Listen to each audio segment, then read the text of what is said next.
সন্তানের শরীরে দুইটি লক্ষণ দেখলে বুঝবেন সে বদনজরে আক্রান্ত হয়ে গেছে।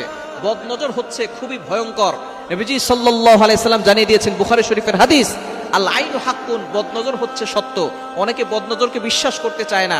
নবীজি সাল্লাল্লাহু আলাইহি সাল্লাম নিজে জানিয়ে দিয়েছেন এবং নবী সাল্লাল্লাহু আলাইহি সাল্লাম আরো বলে দিয়েছেন, বদনজর এতটা ভয়ঙ্কর জিনিস, একটা সুস্থ উটকে অসুস্থ করে রান্নার পাতিল পর্যন্ত নিয়ে যায় এবং একজন সুস্থ মানুষকে অসুস্থ করে কবর পর্যন্ত নিয়ে যায়। এজন্য এই বদনজর থেকে আমাদেরকে বাঁচতে হবে। আপনার সন্তানের ভিতরে যদি দুইটি লক্ষণ দেখেন, মনে করবেন আপনার সন্তানের উপরে কেউ বদনজর দিয়েছে। অনেক সময় আমরা সন্তানকে খালি গায়ে রাখি, অনেক সময় মানুষকে দেখাতে নিয়ে যাই, সুন্দর সুন্দর পোশাক পরিয়ে ফেসবুকে ছবি দেই, ছবিতে কিন্তু বদনজর লাগতে পারে। আপনি সবকিছু নিয়ে শো অফ করতে যাবেন না। যাদেরকে বেশি ভালোবাসেন তাদেরকে শো অফ করতে যাবেন না। হাজবেন্ডের ছবি আপনি ফেসবুকে দিচ্ছেন, স্ত্রীর ছবি ফেসবুকে দিচ্ছেন, সন্তানের ছবি ফেসবুকে দিচ্ছেন, কন্যা সন্তানের ছবি ফেসবুকে দিচ্ছেন।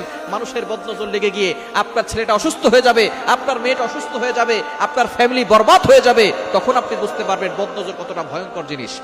এজন্য বদনজর থেকে বাঁচতে হবে। যদি আপনার সন্তানের শরীরে দুইটি লক্ষণ দেখেন, বুঝবেন তার শরীরে বদনজর লেগে আছে। এক নাম্বার হচ্ছে, আপনি আপনার সন্তানকে খাওয়াচ্ছেন, সে খাবার খাচ্ছে, তারপরও সে শুকিয়ে যাচ্ছে, দিন দিন চেহারা নষ্ট হয়ে যাচ্ছে, দিন দিন শুকিয়ে যাচ্ছে। যদি এই লক্ষণ আপনার সন্তানের শরীরের ভিতরে থাকে, মনে করবেন কারো বদনজর আপনার সন্তানের উপরে লেগেছে। তখন কি করবেন আমি বলে দিচ্ছি। দ্বিতীয় নাম্বার হচ্ছে, যদি আপনি দেখেন যে আপনার সন্তান রাতের বেলা হঠাৎ করে কান্না করতেছে, জোরে আওয়াজ করে কান্না করতেছে, দিনের বেলা যে কোনো সময় কান্না করে, রাতের বেলা ঘুমানোর মাঝখানে কান্না করে উঠতেছে, এটা যদি দেখেন এই দুইটি লক্ষণ, শুকিয়ে যাচ্ছে, দিন দিন খাবার খাচ্ছে অথবা খাবারও খাচ্ছে না, দিন দিন শুকিয়ে যাচ্ছে, দ্বিতীয় নাম্বার হঠাৎ করে কান্না করতেছে, এই দুইটি লক্ষণ দেখলে বুঝবেন আপনার সন্তানের শরীরে কেউ বদনজর দিয়েছে। এই বদনজর থেকে বাঁচার জন্য কি করবেন? আপনি আয়াতুল কুরসি সূরা বাকারা 255 নম্বর আয়াত, 3 নম্বর পারার 1 নম্বর পৃষ্ঠার 9, 10, 11, 12, 13 নম্বর লাইন সূরা বাকারার 255 নম্বর আয়াতটি আপনি একবার পড়বেন। এরপরে আপনি সূরা কাফিরুন একবার, সূরা ইখলাস একবার, সূরা ফালাক একবার, সূরা নাস একবার পড়ে আপনার সন্তানকে ফু দিয়ে দিবেন। এবং আপনি এই বিষয়ে খেয়াল রাখবেন, যদি আপনার সন্তানকে কেউ দেখতে আসে, তাকে মাশাআল্লাহ বলতে বলবেন। বলেন মাশাআল্লাহ। যদি মাশাআল্লাহ না বলে, বলে যে খুব সুন্দর, ভালোই তো স্বাস্থ্য হয়েছে, এই ধরনের কথা বদনজর লেগে যেতে পারে। আপনার ঘরের ভিতরে কিছু লোক আছে যারা বলবে সন্তান তো ভালোই স্বাস্থ্যবান হয়েছে, খাওয়া দাওয়া তো ভালোই করতেছে, এই ধরনের কথায় দেখবেন বদনজর লেগে যায়। আস্তে আস্তে দেখবেন সন্তান খাওয়া দাওয়া বন্ধ করে দিছে, সন্তান শুকিয়ে যাচ্ছে।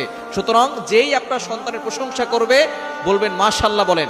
যদি কেউ মাশাআল্লাহ না বলে, তাহলে আপনি লা হাওলা ওয়ালা কুওয়াতা ইল্লা বিল্লাহিল আলিয়্যিল আযীম করে তাকে ফু দিয়ে দিবেন। এবং যদি আপনি বুঝতে পারেন যে কারো বদনজর লেগে গেছে, তাহলে আপনি তাকে নিয়ে আসবেন, নিয়ে এসে তাকে গোসল করাবেন। গোসল করানোর পরে তার অবশিষ্ট যে পানিটা আছে সেটা দিয়ে তার কাপড় ধুয়ে ওই কাপড়টা দিয়ে আপনার সন্তানের মাথায় ঢেলে দিবেন এবং সূরা ফালাক এবং সূরা নাস পড়ে দিবেন। আল্লাহ পাক রব্বুল আলামিন এই বদনজর থেকে তাকে হেফাজত করবেন। সুতরাং এই বদনজর থেকে বাঁচার জন্য শো অফ বন্ধ করে দেন। মানুষের প্রাইভেট জিনিসগুলো মানুষের কাছে বলবেন না, মানুষকে বেশি দেখাতে যাবেন না, তাহলে বদনজর লেগে যাবে, সবকিছু শেষ হয়ে যাবে।